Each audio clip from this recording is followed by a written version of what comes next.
여러분 안녕하십니까? 화요일 아침 여수 MBC 뉴스투데이입니다. 비수도권 지역의 사회적 거리두기 단계가 1.5단계로 완화되면서 식당 등의 영업시간 제한 조치도 해제됐습니다. 그동안 생업에 큰 타격을 입었던 소상공인들에게는 더없이 반가운 일인데요.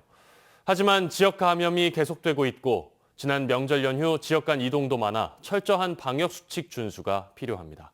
문영철 기자입니다. 여수의 대표적인 번화가에서 8년째 식당을 운영하고 있는 박삼순 씨. 평소보다 4시간 일찍 가게에 나와 장사 준비를 시작합니다. 사회적 거리두기가 2달여 만에 1.5단계로 완화되면서 예전과 같이 새벽까지 손님을 받을 수 있게 됐기 때문입니다. 안주 같은 것도 많이 준비해야 하고 이제 오늘부터는 좀 더 신경 쓰고 이제 해야죠. 이제. 도내 2만 7천여 곳의 일반 음식점은 물론 카페와 PC방, 노래방 같은 다중 이용시설도 인원 기준 등을 준수하는 조건으로 영업시간 제한 조치를 적용받지 않게 됐습니다. 그동안 생업에 큰 타격을 입었던 소상공인들에게는 더없이 반가운 일입니다. 매출이 3분의 2가 줄었죠. 이제 이 시점에서라도 조금씩 풀린 단계가 자영업자한테는 큰 밑거름이 될 걸로 생각합니다. 다만 이번 거리두기 조정안은 우선 이달 말까지 적용됩니다. 향후 코로나19 상황에 따라 강화된 조치가 다시 시행될 수 있다는 얘기입니다. 전남의 경우 지역 감염자가 지속적으로 발생하고 있고 특히 무증상 환자 수가 10명 가운데 4명에 달해 결코 안심할 수 없는 상황입니다. 명절을 낀 나흘간의 연휴로 지역 간 이동이 평소보다 많았던 점도 긴장의 끈을 놓쳐서는 안 되는 이유입니다. 여러 가지 위험 요소가 굉장히 많이 있고 집단 확진자도 많이 발생되고 있기 때문에 조금이나마 이렇게 방심하거나 아니게 되면은 또 상황이 예전보다 더 악화될 수도 있습니다. 한편 오는 26일부터 시작되는 아스트라제네카 백신 1차 접종과 관련해 전라남도는 각 지자체를 통해 정확한 접종 대상자의 명단을 파악하고 있습니다. MBC 뉴스 문형철입니다. 이렇게 비수도권 지역에서 사회적 거리두기 단계가 1.5단계로 완화된 가운데 도내에서는 일부 방역 수칙이 유지될 것으로 보입니다.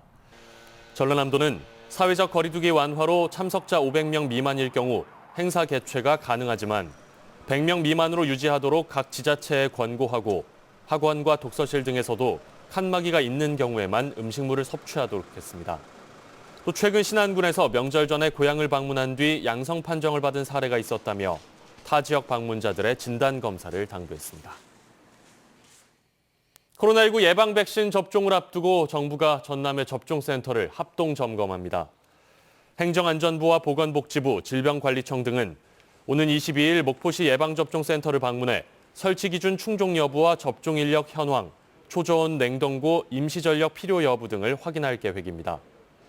전남도는 예방접종 이후 이상 반응이 발생했을 때에 대비해 신경과와 감염내과, 법의학 의사 등으로 꾸려진 신속 대응팀을 위촉하는 등 예방접종 운영 계획을 세우고 있습니다. 코로나19 사태가 장기화하면서 지역 실업률이 역대 최고치를 기록하고 있습니다. 호남지방통계청에 따르면 지난달 전남 지역 실업률은 5.4%로 1999년 지역 통계조사가 시작된 이후 가장 낮았으며 실업자 수도 5만 2천여 명으로 전년보다 1만 5천여 명이나 늘었습니다. 같은 기간 광주의 실업률은 6.4%로 지난 2001년 이후 가장 높았고 실업자 수도 5만여 명으로 전년보다 2만여 명이 늘었습니다. 지역신문 발전기금을 유용했다는 혐의로 기소됐던 허석순천 시장이 1심에서 직위 상실형에 해당하는 징역형 집행유예형을 선고받았습니다. 일단 허 시장은 항소해 상급법원에서 다시 유무죄 여부를 다퉈본다는 입장이어서 시장직은 계속 수행할 수 있는 상황인데요. 파장이 적지 않습니다. 박민주 기자입니다. 광주지법 순천지원 형사 2단독 재판부는 허석 순천시장에 대해 징역 10월에 집행유예 2년을 선고했습니다.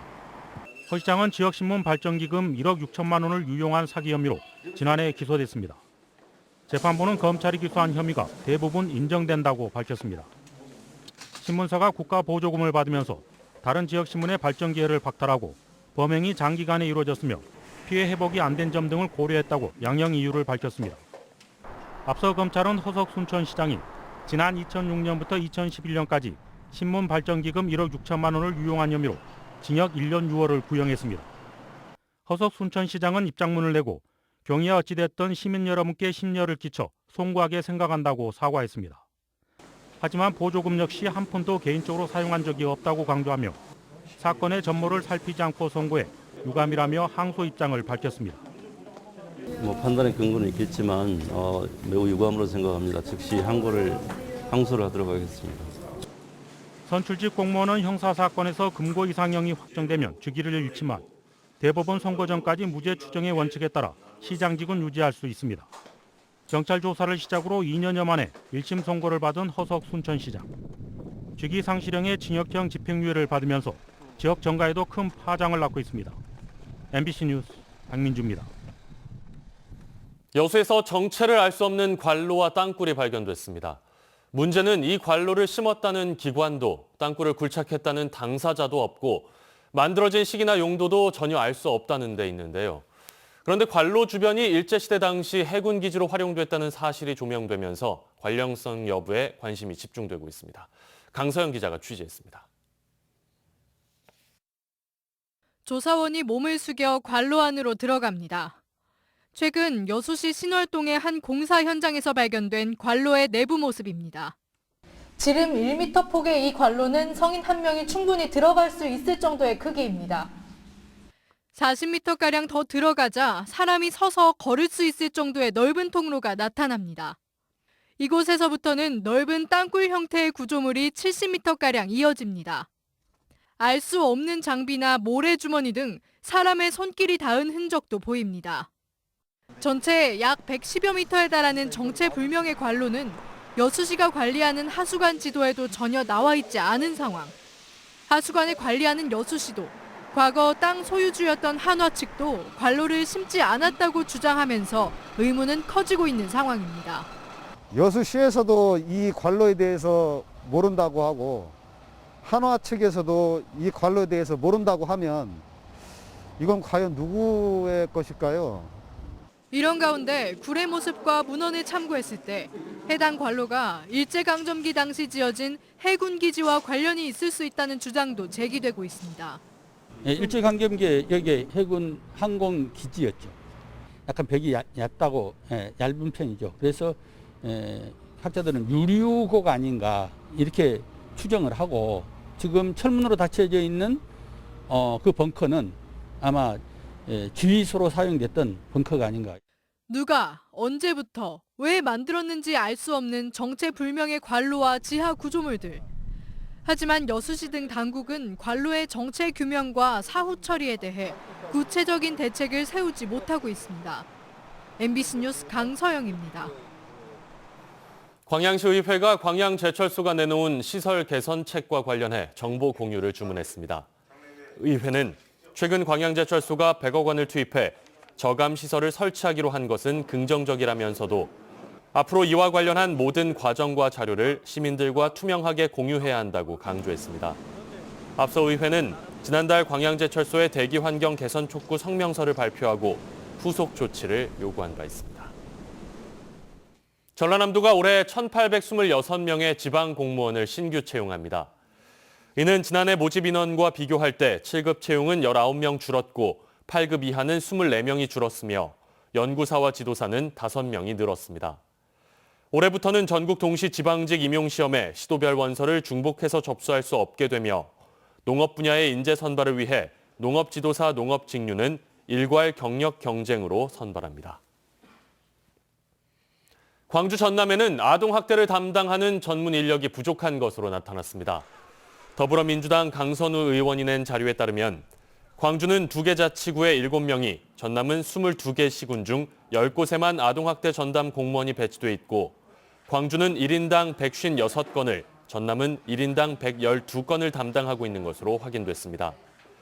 보건복지부의 아동학대 전담 공무원 배치 기준을 충족하는 지자체는 전국 229개 가운데 56곳이며 한 명도 배치하지 않은 곳은 100여 곳에 달하는 것으로 드러났습니다.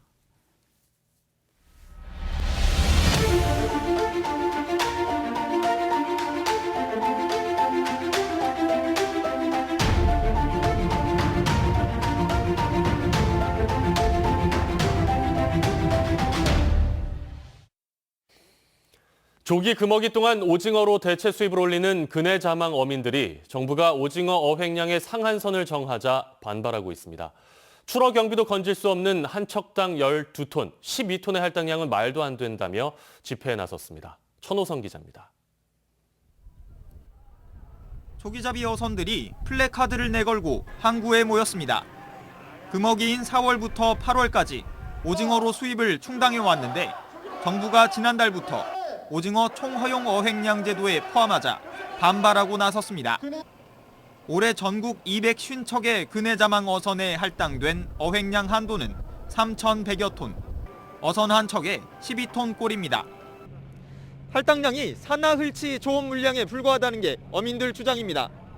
그 준비하고 나가려면 1억 5, 6천 원 드는데 그거 정부에서 해주지는 않고 우리 TS를 막는다는 것은 우리 어민들을 사업하지 말고 아주 2018년부터 3년 동안의 어획량을 근거로 정해졌는데 근해자망 어선들의 오징어 잡이가 본격화된 지난해 어획고에 비하면 쿼터가 태부족이라는 겁니다. 반면 오징어를 부업으로 잡는 어민들의 어획권까지 충분히 보장하기엔 어자원 고갈 우려가 심각해졌다는 게 해수부의 입장. 자망은 어쨌든 이제 그 어떤 제도권 안에 들어와서 이어서 이제 이 총량 관리를 해줘야지만 전체적인 오징어 자원도 늘어나고요. 아니면 또 자원이 늘어났을 때는 또 확보받고 하기 때문에 목포를 비롯해 여수, 제주, 통영에서도 시위에 나서는 등 유자망 어선의 반발은 더욱 확산할 조짐을 보이고 있습니다. MBC 뉴스 천호성입니다. 전남에 1억 원 이상 고소득 농가 수가 증가세를 이어가고 있습니다. 지난해 11월 기준 전남의 연소득 1억 원 이상 농가는 5,547포로 2019년보다 7% 증가했으며 1억 원 이상 2억 원 미만의 농가가 전체의 75%를 차지했습니다.